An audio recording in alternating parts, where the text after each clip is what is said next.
The Celestial Archive Station orbited a dying star, a monument to 1,000 civilizations that had risen and fallen across the galaxy.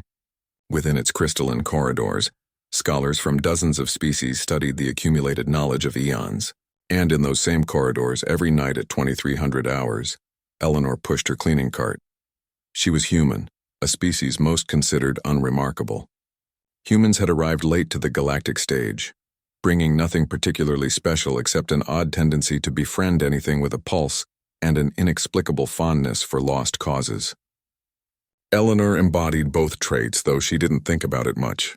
She just did her job, humming old Earth songs, while her mop glided across floors that had seen the footsteps of beings who could bend gravity with their thoughts. It was on a Tuesday. Humans stubbornly maintained their Earth calendar even in space that Eleanor found the creature huddled behind a waste recycler in Section 7. At first, she thought it was a malfunction in the lighting. The thing was small, no larger than a house cat, and it seemed to shimmer with an inner luminescence that shifted between gold and deep violet. Scales covered its serpentine body, each one catching the light like a prism. Delicate wings, translucent as gossamer, lay folded against its sides. A long tail coiled around tiny clawed feet, and from a narrow head, enormous eyes, ancient eyes, stared up at her with exhaustion and hope mingled together. Eleanor knew what it was. Everyone in the galaxy knew about the Draconis Celestia, the star dragons, the elder race that had seeded consciousness across the cosmos before retreating into the void. They were myth made flesh, beings of pure cosmic energy who took physical form only in their youngest years. They were sacred. They were untouchable. They were definitely not supposed to be cowering behind trash bins on a research station. "Oh, honey," Eleanor whispered, setting down her mop. "What are you doing here?" The hatchling chirped, a sound like wind chimes made of starlight, and Eleanor's translator implant stuttered before finding words. "Cold. Alone. Lost pod. Please." "Warm place?" Something in Eleanor's chest cracked open. She glanced down the corridor. Protocol said she should contact station security immediately. Protocol said she should notify the Draconis embassy. Protocol said a lot of things, but Protocol had never been very good at kindness. Eleanor opened her cleaning cart's lower compartment, pulling out her spare jacket, threadbare and patched but clean. She held it out. "Come here, little one." The hatchling hesitated only a moment before launching itself into her arms with a sound that might have been a sob of relief.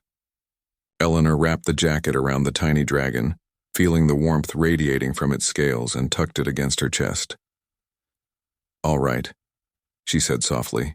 "Let's get you somewhere safe." Jasper was going over the quarterly safety reports when his communicator chimed. The message was from Eleanor, marked urgent. "Maintenance Bay 3, now, bring coffee. Trust me."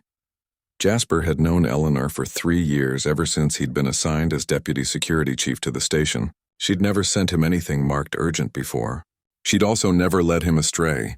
He grabbed 2 coffees and headed down. What he found in the maintenance bay made him freeze in the doorway.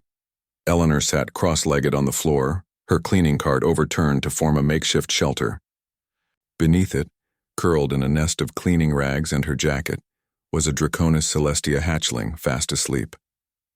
Its scales pulsed gently with each breath, casting shifting patterns of light across the walls. "Eleanor," Jasper said slowly, "that is a baby star dragon." "His name is Ember," Eleanor said, as if that explained everything. "He lost his migration pod. He's exhausted and scared, and he asked me for help." Jasper set down the coffee with trembling hands. "Do you have any idea what you've done? There are protocols, treaties. The Draconis don't let their young interact with other species. There are 13 different galactic laws." He was alone, Jasper. Eleanor's voice was quiet but firm. He was terrified. "What was I supposed to do?" Jasper ran a hand through his hair. This was exactly the kind of impossible situation humans seemed to generate. Any other species would have followed protocol. Any other species would have calculated the risks. But humans looked at a scared child and said someone needs to help without considering the consequences. "We need to contact the Draconis embassy," Jasper said, though even as he spoke he was already recalculating. "But carefully. Eleanor, if they think we captured him or coerced him, they won't," a new voice said. Both humans turned.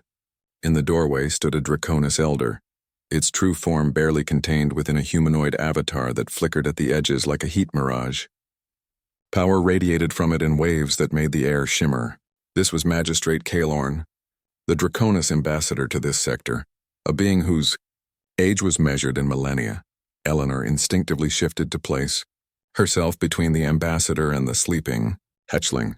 Kalorn's avatar smiled, an expression that looked wrong on such an ancient being. "Peace, little human. I mean no harm to either of you.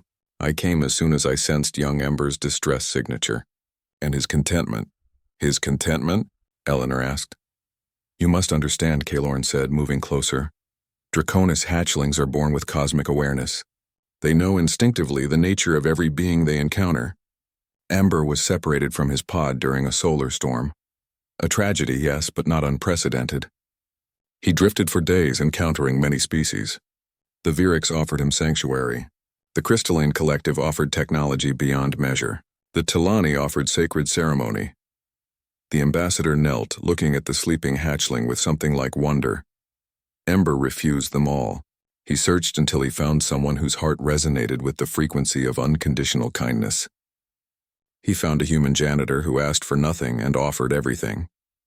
"Do you know how rare that is, Eleanor of Earth?" Eleanor shook her head mutely. "In my 3,000 years I have seen it perhaps twice before, always humans." Kalorn stood. "The Draconis have watched your species since you first left your cradle world. You are weak by galactic standards. Your technology is primitive. Your lifespans are brief. But you possess something we lost long ago in our ascension to cosmic consciousness.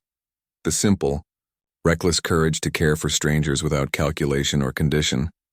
Jasper felt something shift in the room, like reality was bending around them.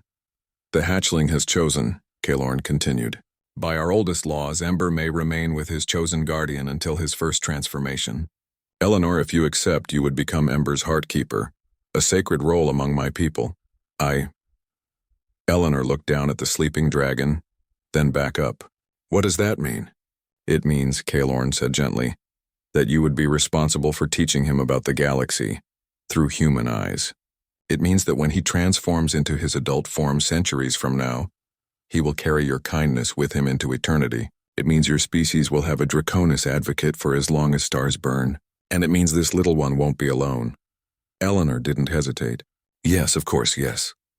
Jasper watched as light bloomed around them, not just from Ember but from Eleanor herself, as some fundamental bond locked into place. The cleaning cart, the mop, the threadbare jacket, suddenly they seemed like sacred artifacts. And Jasper understood then what humans brought to the galaxy. Not strength or technology or grand ambition. Simply this: when the universe was cold and vast and indifferent, humans looked at the lost and afraid and said, "I'll help." That night, as news spread across the station, species from 100 worlds came to witness the human janitor who'd been chosen by a star dragon. They expected ceremony. They expected grandeur. Instead, they found Eleanor back at work, cleaning corridors with her cart, modified now to include a small heated compartment where Ember slept, his scales glowing softly in the darkness. And somewhere in the cosmic web that connected all Draconis across space and time, the elder dragons watched and remembered why, long ago, they'd chosen to seed this galaxy with consciousness. Because sometimes, in the vastness of space, all anyone needed was someone to offer them a warm place to sleep and say, without hesitation, "You're not alone anymore." And humans, for all their faults and fragility, seemed to understand that better than anyone.